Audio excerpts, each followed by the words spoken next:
L'imagination a le pouvoir de modeler notre vision. Mais saurez-vous démêler les fausses vérités de la franche fiction?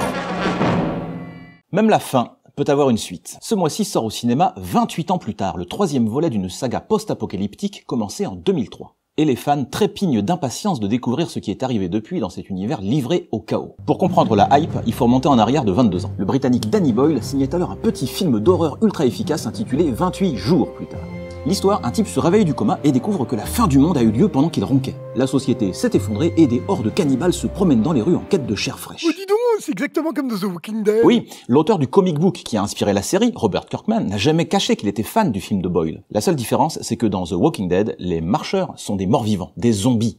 Même si le mot n'est jamais prononcé. Dans 28 jours plus tard, ce sont des personnes contaminées, qui restent techniquement humaines, mais se comportent comme des animaux enragés. Enfin, le résultat elle-même, s'il te tombe dessus, tu te fais bouffer. Mais on a déjà fait une vidéo sur les zombies, non? Exact, et elle est toujours d'actualité, puisqu'on vient d'avoir droit à la seconde saison de la série The Last of Us, dans laquelle une bonne partie de l'humanité est devenue la marionnette d'un champignon parasite. Comme le virus de la fureur dans 28 jours plus tard, c'est une façon de renouveler le mythe en en faisant quelque chose de visuellement unique et de scientifiquement plus crédible que les cadavres ambulants comme on en voit déambuler depuis la nuit des morts vivants en 1968. Mais pourquoi on revient sur le sujet alors? Parce que le sujet aujourd'hui, c'est pas les zombies, mais les multiples façons dont le monde, ou en tout cas le monde tel qu'on le connaît, pourrait prendre fin selon la fiction. Et autant dire qu'il y aura matière à faire une vidéo de plusieurs heures tant l'humanité a toujours été fascinée par l'eschatologie. Ouais bon bah tes blagues pipi caca, hein, tu peux les garder. Elle dit scatologie, mais eschatologie. Ça veut dire le récit de la fin des temps. Quoique t'as pas tort, en général, ça veut dire qu'on est dans la merde.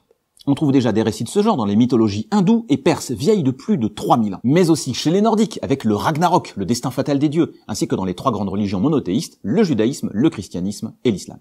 Chacune de ces apocalypses est différente, mais il y a quand même des éléments communs. Un grand combat entre les forces du bien et celles du mal, ou entre celles de l'ordre du chaos, la résurrection des morts, la destruction du monde, et ou son renouveau. Avec souvent l'idée que l'humanité est jugée par des puissances supérieures, d'où l'expression « jugement dernier ». Les bons sont sauvés et vont au paradis, ou héritent d'un monde régénéré, les méchants sont anéantis ou finissent en enfer. Mais ça fait très film hollywoodien. Tu m'étonnes, Hollywood adore les histoires de fin du monde et n'a jamais hésité à faire de gros clins d'œil à la tradition biblique. Avec des films comme Terminator 2, Le Jugement Dernier, en 1991, ou encore Armageddon en 1998. Le nom vient d'un lieu en Israël, Megiddo, site de grande bataille pendant l'Antiquité. Et au cinéma, c'est devenu un blockbuster avec des astronautes qui vont faire péter un astéroïde géant dans l'espace avant qu'il nous fasse subir le sort des dinosaures. Merci les gars. Et ça finit mieux que dans le Look. Oui, carrément. En fait, il y a deux grands types de fiction sur la fin du monde. Celles qui mettent en scène une menace terrifiante et des héros qui y font face avec courage, soit le scénario de la plupart des films Marvel. Et celles qui se veulent plus réalistes avec souvent un côté pessimiste, voire cynique. Comme Don't Look Up, une satire sur la tendance qu'ont les humains à regarder ailleurs face à un péril trop grand, façon réchauffement climatique. Autre exemple, La Route. Sorti en 2009, ce film déconseillé aux dépressifs montre un père et son fils tenter de survivre dans un monde dévasté par une catastrophe écologique.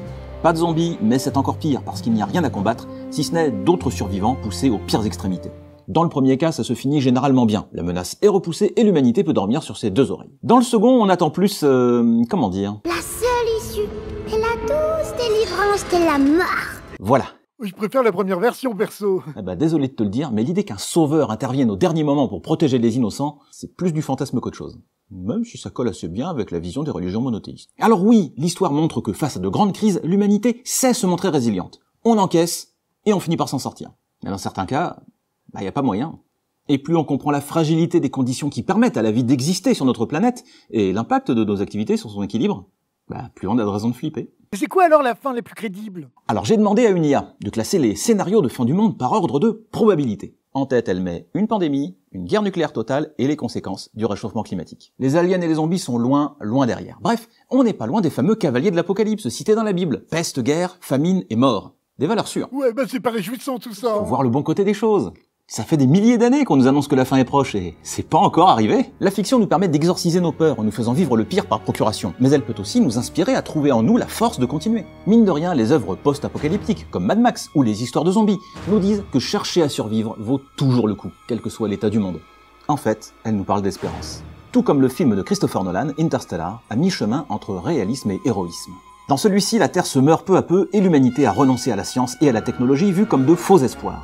Mais une poignée d'astronautes tente le tout pour le tout afin de lui donner une nouvelle chance. C'est un message que je trouve personnellement plus satisfaisant que « Tout va bien, Superman va nous sauver !» ou « De toute façon, on va tous crever ». Il nous dit que même si tout semble fichu d'avance, il faut jamais baisser les bras. Il n'entre pas docilement dans cette douce nuit. Hurle, hurle.